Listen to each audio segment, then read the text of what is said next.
Administration and Internal Security on the following. Number one, report on the circumstances that led to the death of Mr. Alfred Ojwang while in police custody at Central Police Station, including the legal basis for his arrest and reasons for his placement in solitary confinement. Number two, the justification for the transfer of Mr. Ojwang from Homa Bay County to Nairobi County, contrary to the provisions of the law. Number three, the current status of investigations by the Independent Policing Oversight Authority, IPOA, into the death of Mr. Ojwang, including whether an autopsy or inquest has been conducted, and lastly, the immediate administrative and disciplinary actions that have been taken against officers who apprehended and transferred the deceased to Nairobi and those who were on duty during the incident. I thank you, Honorable Speaker. And let me thank you, Honorable Speaker. Yesterday, you added your voice to this subject, and it is a testament that you are concerned on the plight and aspirations of the Kenyan people. And more importantly, you pushed for an impartial probe to be quickly carried out. And I thank you, Honorable Speaker, and we hope that an in-depth analysis of all the matters surrounding this death will be unraveled in good time. I thank you, Honorable Speaker. Honorable members, Honorable Passaris had also filed a request to seek a similar statement. And before I give you an opportunity to joyride on that, I acknowledge in the Speaker's gallery Nairobi Muslim Academy from Langata constituency, Nairobi, the SEK Junior School from Starehe, Nairobi, and Gakoe Mixed Secondary School from Gatundu North, Kiambu. Passaris. Thank you, Mr. Speaker. Mr. Speaker, first allow me to pass my condolences to the family members of the late Albert Ojwang. Mr. Speaker, the autopsy results are already out, and it shows that he went through a really brutal death, and it's really sad. We're in a month where we want reparation and healing. We want this country to move forward. And I know that this is going to anger a lot of Kenyans. What I ask for is absolute expedition of the investigation, and I ask for the police for once to stand for the people of Kenya, to stand for justice, and to change their ways. Because if we try and play around with this case, it will not be good. The Right Honorable Raila Odinga has issued a statement on the same.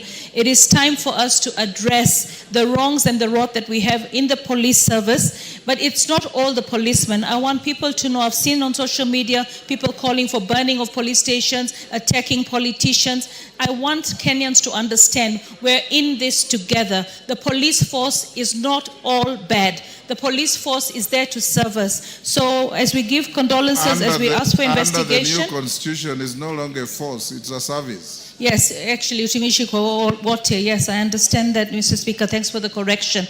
I just pray that the family finds peace and that we can do something right now to bring justice to this young man and all the lost souls that we've had in our country. Police brutality should end. The police should do what they're mandated to do and do it within the rule of the law as mandated and asked for by the President. Thank you, Mr. Speaker. Bowen,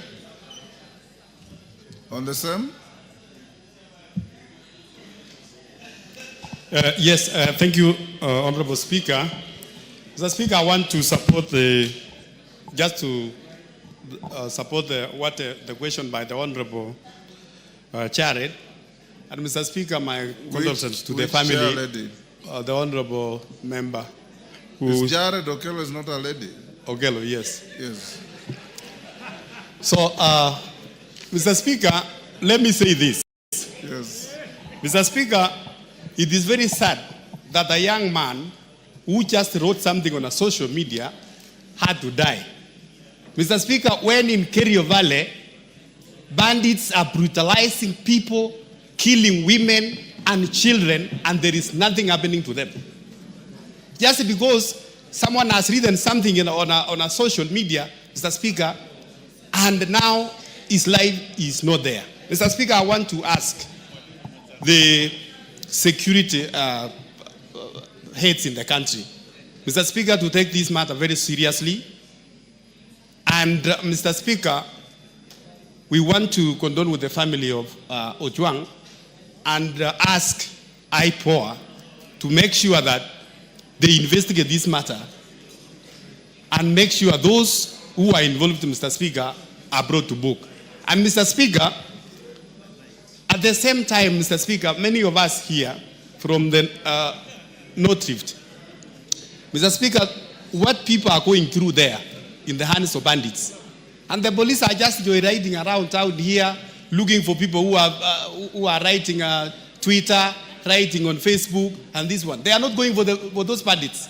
So, Mr. Speaker, they must take their work very seriously. Thank you. Mele Odhiambo. Thank you, Mr. Speaker, for giving me this opportunity. Mr. Speaker, I also wish to give my condolences to the family of the late Ojwang on his unfortunate demise at the hands of some rogue officers. Mr. Speaker, indeed it is unfortunate that at this time, after we passed a new constitution making the police service a service, that we still have people who are behaving in the manner that we have seen. Mr. Speaker, I'd want to call on the President to ensure that the police that have been found to be behind the death of Ojwang and who are actually tainting the name of the police should be charged and should be prosecuted, and it should be fast, because justice delayed is justice denied. The problem is we have seen in this country sometimes people are arrested, and when their angers go down, then the case disappears. To show seriousness, this case should be fast-tracked. And Mr. Speaker, if IPOA is not in a position to, occasionally the government has actually employed the services of external forces and external investigators. For us to have confidence, perhaps the government may need to even consider that, because it's really, really unfortunate that a young person should be killed in this manner. And Mr. Speaker, I just want to tell the public, sometimes I know the frustration of the public, but the members of parliament are not the ones who are responsible for the death. We are actually feeling the same pain. And Mr. Speaker, for those of us who come from Homa Bay County, we even feel it more because this is our county. And so we don't want people in our county to be killed, even Kenyans to be killed, but especially people from Homa Bay County. We are only just the other day we lost Honorable Ngondowere. Now we are losing this man who is almost a neighbor to Honorable Ngondowere. So, Mr. Speaker, we want to see seriousness in the way the government deals with this. Thank you, Mr. Speaker. Murugara.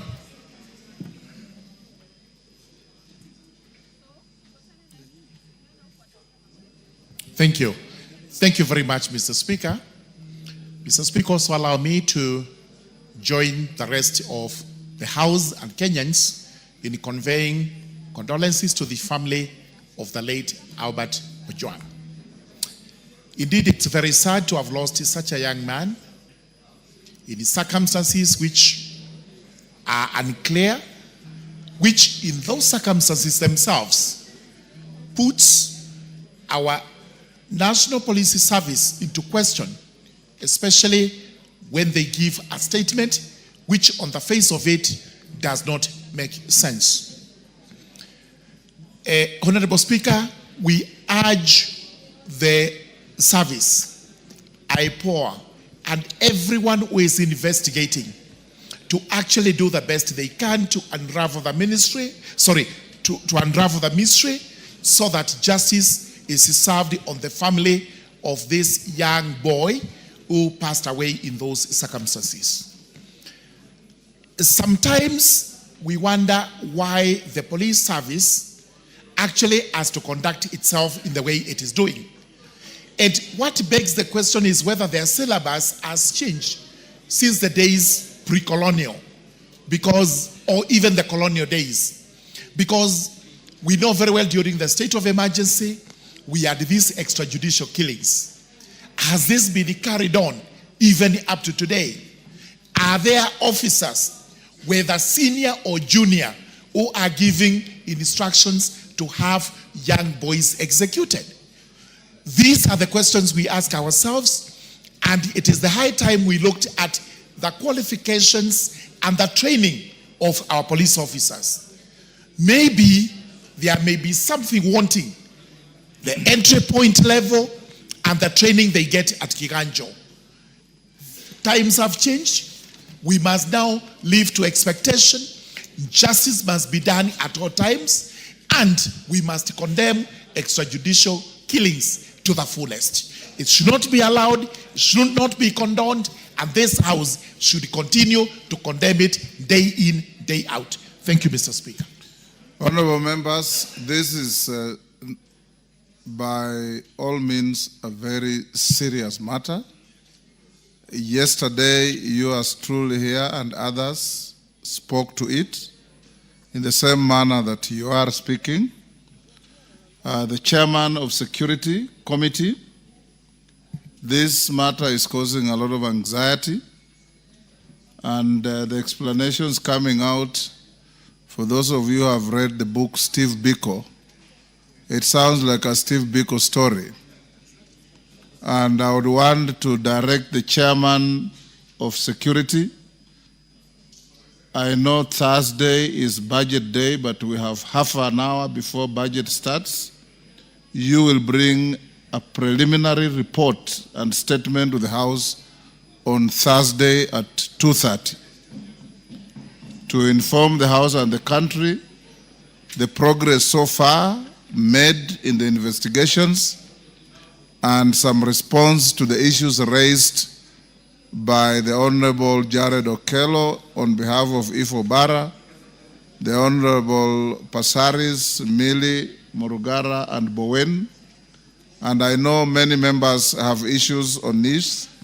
Hold your horses. When the statement comes on Thursday, I'll give you an opportunity. Tongoyo. Thank you, Honorable Speaker. Well guided. And just like the rest of us and majority of Kenyans, I want also to pass my condolences to the family. It is extremely very unfortunate incident, Honorable Speaker, that a young Kenyan dies in the hand of the police and where is actually supposed to be safe. Honorable Speaker, as you are guided, I want to confirm to you and Kenyans and this House that we are all disturbed.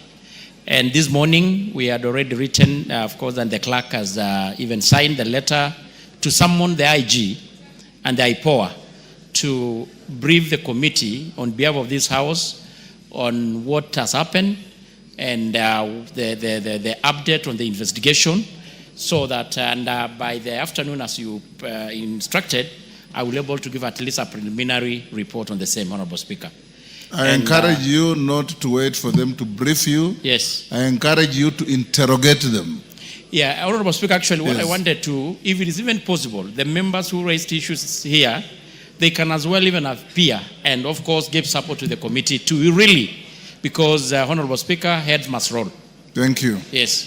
Thursday at 2:30. Yes. Honorable members, in the public gallery, we have Kabungut Boys School, Bomet Central, Bomet. Solai Day School from Rongai, Nakuru. Mukuri Girls High School for Mara, Tarakaniti.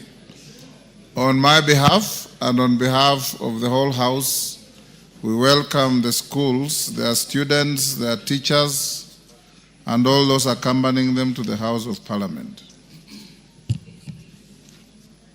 Responses to statements, administration, Tongoyo, to the statement by Doris Donya. Is Donya in the house? Donya, is she in the house? Yes, there she is. Go on. Thank you, Honorable Speaker.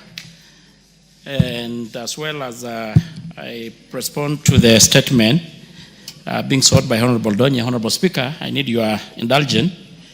Also here with me, Honorable Speaker, you remember last week you did instruct me to update the House on the latest investigation report in inquiry on the alleged abduction of George Ngoibori, the Member of Parliament for Juja constituency. Honorable Tongoyo, today is a supply day. We're going into the committee at 3:30. The Koimburi matter, I can see you with the volumes of files. Very thorough investigation, Honorable Speaker. You will do that tomorrow.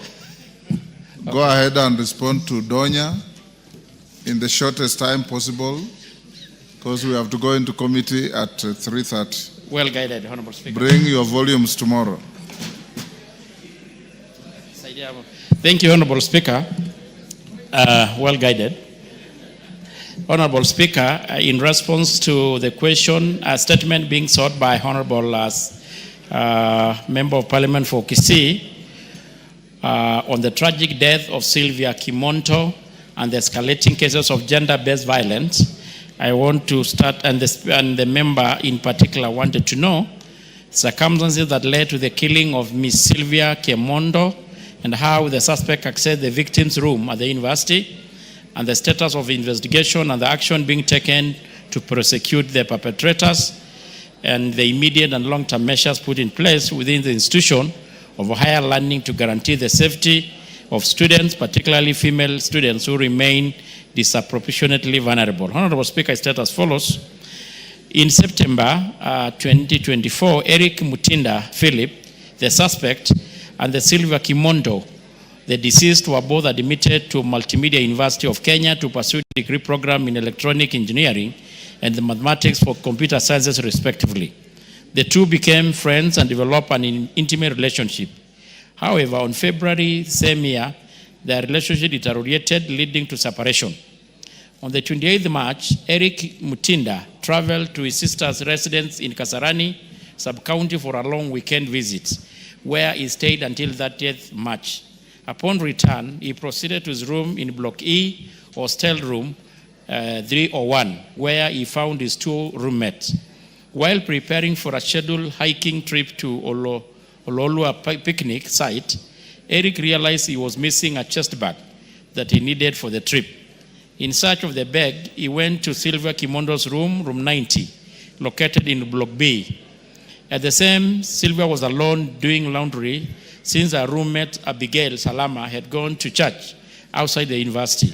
During this encounter, Eric attempted to reconcile with her, urging her to resolve the issue that had led to their breakup. Despite his persistent efforts, Sylvia's family declined to rekindle the relationship.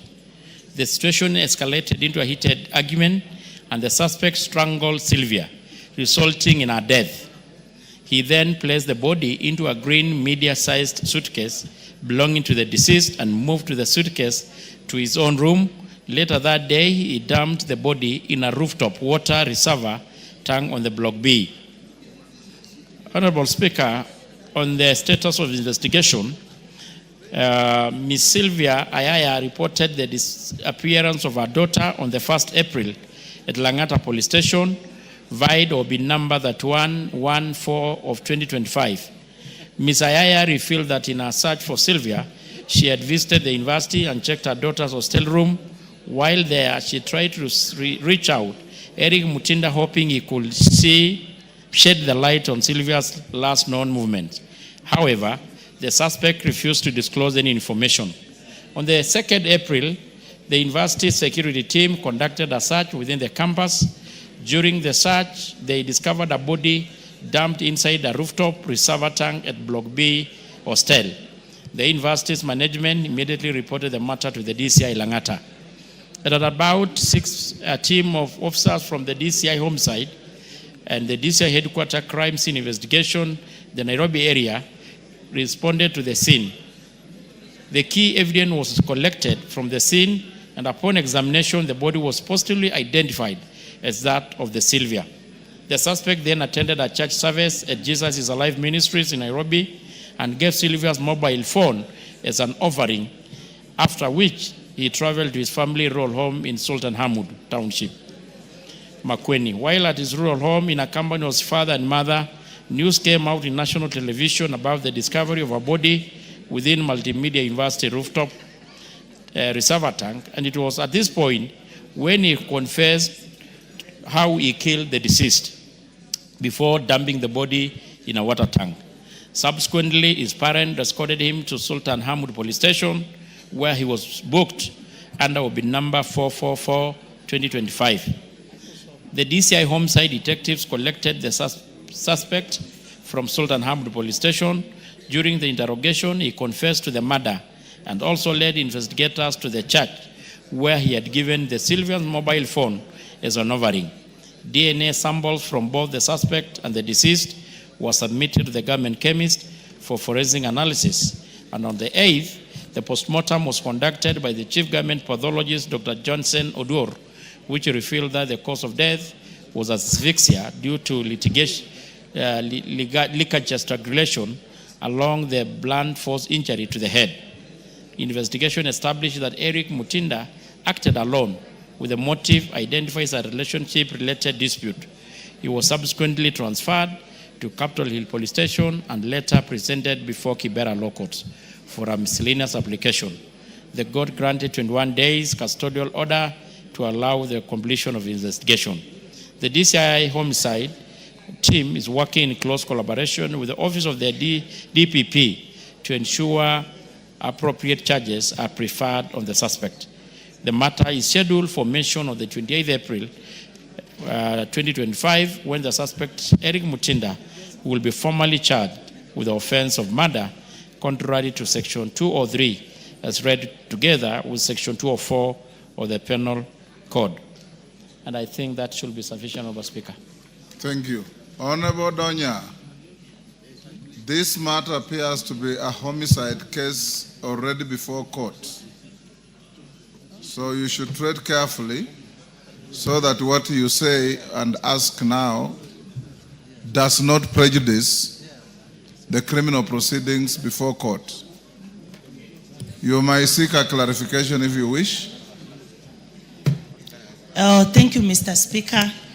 I'm well conversant with that. I did media law, and what the chair has said is very correct. I've been following on the matter. This time, the statement has really has been captured very well. I appreciate that response, Mr. Speaker, and if you could allow me, people don't know the direct line for gender-based violence. Sometimes they want to report, they don't know the number. So if I can share the number, Mr. Speaker, it can help. And if also them, they expedite on acting on GBV matters. The number is 1195. Simple, and it works. Thank you, Mr. Speaker. Thank you, Honorable Donya. Chair Housing and Chair National Cohesion, you will give your responses tomorrow at 2:30.